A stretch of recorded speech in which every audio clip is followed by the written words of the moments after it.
Hello and welcome to the Eye, your English news bulletin. I'm Esther. These are the headlines. The government of Nagaland has announced more relaxations as part of Unlock 5. According to updates, the high-powered committee has informed about the government's decision to begin the stage from August 19 till September 2.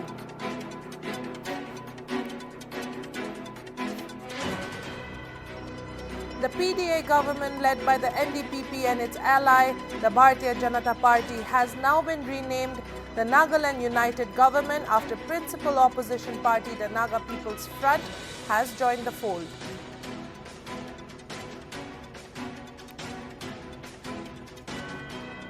Masked miscreants hurled a petrol bomb at Meghalaya Chief Minister Conrad K. Sangma's private residence in Shillong late on August 15 night, as the law and order situation continued to remain tense after the shooting of HNLA member Cherister Field. Thank you.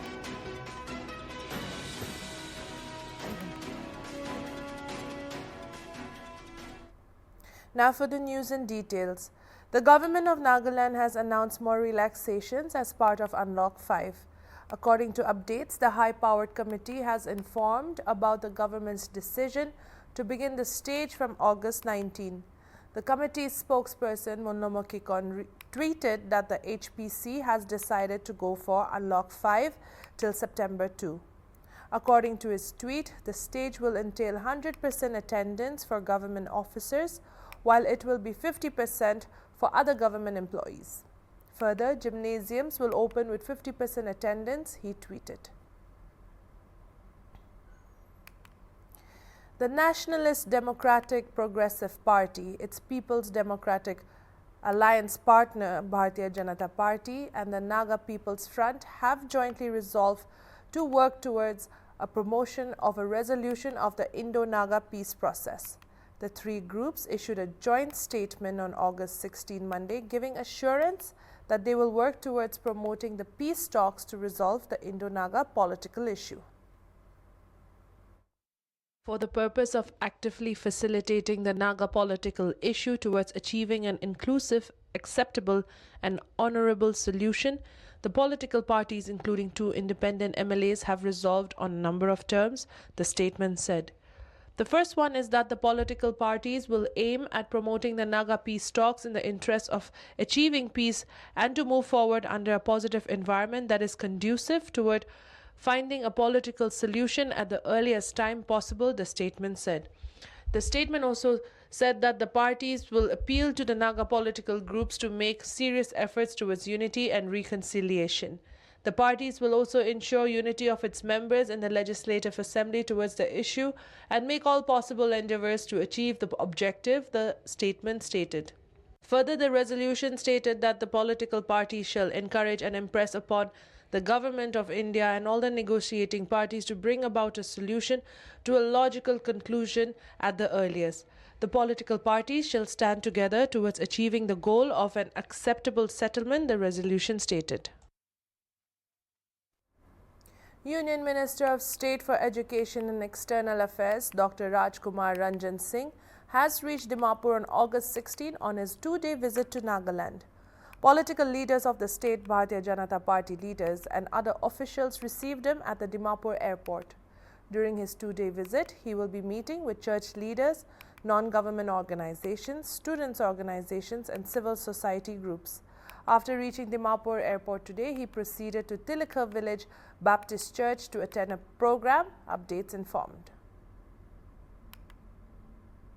The People's Democratic Alliance government, led by the Nifurio-led Nationalistic Democratic Progressive Party and its ally, the Bharatiya Janata Party, has now been renamed the Nagaland United Government now that the principal opposition party, the Naga People's Front, has joined the fold to form an opposition-less government. Change in the nomenclature of the government was informed in a joint statement that the 3 political parties issued on August 16 Monday, explaining what led to the opposition-less arrangement and giving assurance that they will work toward promoting the peace talks to resolve the Indo-Naga political issue.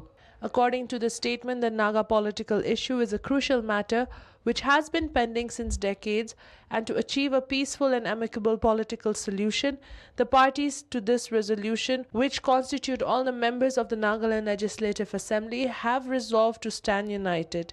In the light of the ongoing peace talks, all the political parties to the resolution have endorsed the concept of a united government to facilitate the Naga political issue to achieve an honorable and acceptable solution, the joint statement said. The joint resolution further stated that the decision to accept the oppositionless united government has been taken unanimously by the PDA partners, namely the NDPP and the BJP, and two independent MLAs supporting the PDA government, and the modalities to include the principal opposition party, the NPF, into the government. Henceforth, the new nomenclature of the government shall be called the Nagaland United Government, the statement said. Masked miscreants hurled a petrol bomb at Meghalaya Chief Minister Conrad K. Sangma's private residence in Shillong late on August 15 as the law and order situation continued to remain tense. The incident took place around 10:15 p.m. when vehicle-borne attackers lobbed two Molotov cocktail bottles at the premises of his personal residence at 3rd Mile in Upper Shillong. No one was injured in the incident, according to a senior district police officer. The first bottle was lobbed at the front part of the house, while the second one was thrown behind the backyard, he said, prompting the guards there to douse the fire immediately. The state government has imposed a curfew in Shillong and banned mobile internet services in at least 4 districts as vandalism and arson rocked the state capital and nearby areas on Independence Day. Meghalaya Home Minister Lakmen Rimbui resigned amid violence in Shillong over the police shooting of a former militant. Rimbui also urged the CM to institute a judicial inquiry into the shooting of Chesterfield Thankyu, the self-styled General Secretary of the band HNLC, who had surrendered. He was also shot dead on August 13 when he allegedly tried to attack a police team with a knife during a raid at his house in connection with a series of IED blasts in the state. Following the encounter of a former leader of the band Henetweb National Liberation Council, the HNLC, Meghalaya Home Minister Lakmen Rimbui has resigned from his post on Sunday. He had a meeting with the party's president and senior members of the party where he explained to them regarding the August 13th incident. He said he had decided to write to the chief minister to relieve him from the home department, he said. Rimbui proposed that judicial inquiry be conducted so that all facts of the matter could be brought into light regarding this unfortunate incident. In his letter to the Chief Minister Conrad K. Sangma, he expressed shock at the incident where Chesterfield Thankyu was killed following a raid of the police at his residence exceeding the lawful tenets of the law. Considering the gravity of the situation, he wrote he requested to be relieved from the Home Department with immediate effect. This will facilitate free and fair inquiry taken by the government to bring out the truth of the incident, he wrote. In his letter to the Chief Minister, he proposed a judicial inquiry to be conducted. The developments came after the Lait Mukra market blast and the killing of former Henetweb National Liberation Council leader Chesterfield Thankyu in Shillong. Earlier, Chief Minister Conrad K. Sangma said that the government and the police had no intention to harm the former rebel leader, Thankyu, but arrest him. But the circumstances led to the unfortunate incident, he said. In 2019, the Ministry of Home Affairs had banned the Henetweb National Liberation Council along with all its factions, wings and front organizations.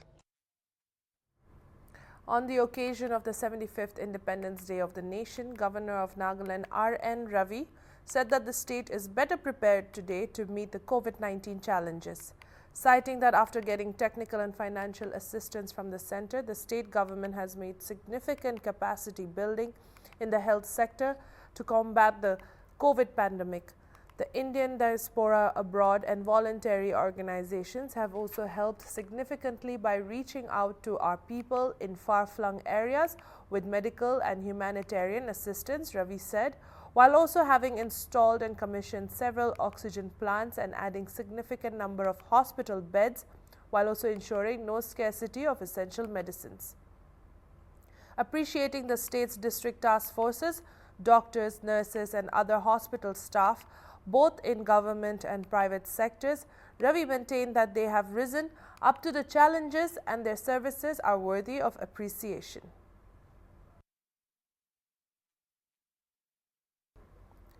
The sudden closure of Kabul's Hamid Karzai International Airport on Monday threw schedules for the few remaining airlines operating flights to Afghanistan into disarray, including Air India, which had a flight schedule for 12:30 p.m.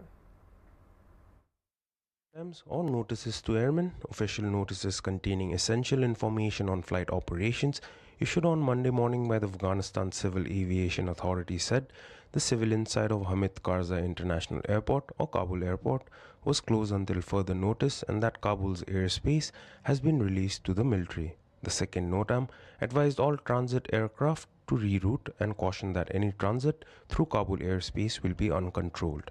An Air India spokesperson said the airspace over Afghanistan had been declared closed and no commercial aircraft could operate there. The development came after thousands of US troops took over Kabul airport to ensure the evacuation of American diplomats, officials and citizens. There were reports of US troops firing in the air at the airport after thousands of Afghans seeking to flee the country walked onto the tarmac and began gathering in large numbers. There were reports of 3 people being killed by the gunfire at the passenger terminal of Kabul airport, raising questions about the security of the facility despite the presence of US troops. Kabul airport is currently the only way to leave the country as the Taliban have taken over all the important land border crossings with neighboring countries such as Pakistan, Iran, Tajikistan and Uzbekistan. Air India, Emirates, Fly Dubai, Pakistan International Airlines and Turkish Airlines are among the few airlines currently operating flights to Kabul. On Sunday, the scheduled Air India flight from New Delhi to Kabul had to hover around the Afghan capital for almost an hour as the sudden advance of the Taliban to the city created chaos for flight operations and there was no clearance from the air traffic control for the aircraft to land. The flight returned late in the evening with 129 passengers, including officials and security personnel from the Indian embassy and Afghans fleeing their country. Indian officials had said the Air India flights will continue to operate, though there was no clarity with the restrictions on Kabul airport would be lifted. In more local news, the recently upgraded government middle school has been upgraded to a government high school. South Point East of Zunapoto was officially inaugurated by K.T. Sukalu, advisor for school education. In his address, the advisor lauded Hetoye and Vikeshe GBs for persistently reminding him about the upgrade. He said that to upgrade or downgrade a school, there is a state-level executive committee headed by the Chief Minister and that there were many schools who have applied for upgrade. Among them, the school was upgraded and for which he hoped that the school would go higher and not lower. Toppers of the 13 high school leaving certificate examinations 2021 from among government high schools was conducted on August 16 at the DPDB Conference Hall. Devi, who scored 86.67% in the recently concluded HSLC examination, was felicitated by the Advisor for Urban Development and Municipal Affairs, Dr. Nikisali Kire, and awarded a cash prize of 20,000 along with a certificate. Basanti Devi appeared for exam from the Government Higher Secondary School of Jotsoma village. The school was upgraded to a higher secondary in 2014 with arts and commerce streams and had celebrated its golden jubilee in 2018. Although this year the school failed to produce a 10% result, the school made it to the top 10 list with 2 students of class 12 in the 6th and 9th position. Megusevi Kotsu, Vice Principal of Jotsoma GHSS, thanked the District Planning and Development Board of Kohima for giving encouragement to the students of government schools. He said Basanti Devi is an obedient, hardworking and dedicated student. In the past too, she got a district award for being a topper amongst government schools. He added, Dr. Nikisali Kire said that because she has plans to continue in science and go for medical studies, he advised her to choose the right medical branch out of the many to pursue. He said people used to offer MBBS and that was it. But today, there are many disciplines within the subject itself. As long as there is determination, devotion and dedication, one will succeed in life, he added. A special flight operated by the Indian Air Force just landed in Kabul to bring back stranded Indians, including embassy staff, according to people familiar with the developments. Crisis continues. Afghanistan has closed its airspace for civilian flights, but military evacuations are being carried out with the help of US forces still stationed at the Kabul airport. According to reports, the special flight circumvented Pakistani airspace and flew over Iran. A month ago, when a similar flight brought back officials from the Indian consulate in Kandahar, Pakistan had not given over flight permission. Meanwhile, at least 5 people were killed at the airport on Monday as hundreds of people stormed into the area to board planes leaving the Afghan capital. News agency Reuters reported citing eyewitnesses. It is not clear whether they died in firing or in a stampede. There were also reports of US troops firing in the air at the airport. That's all for the eye. I'm Esther. Keep watching Hornbill TV.